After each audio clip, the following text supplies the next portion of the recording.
At ang isa pa na kagandahan sa Gmelina mga boss ay lahat ng parte ng kanyang katawan, mapadahon, bunga, yung balat ay pupwedeng pagkain ng ating mga ruminants kasama ang kambing, tupa, baka, kalabaw. Yung kabayo mga boss ay hindi ko alam kung kasali siya sa ruminant families. Doon po sa mga nakakaalam, pwede nyo pong i-comment sa ating comment section para lahat po tayo ay matuto.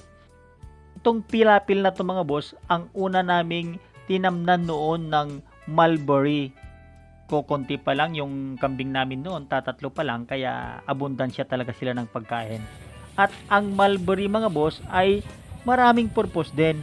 Yung bunga niya ay pwede nyong kainin mismo. Pwede rin sa ating mga ibon, sa mga manok na alaga.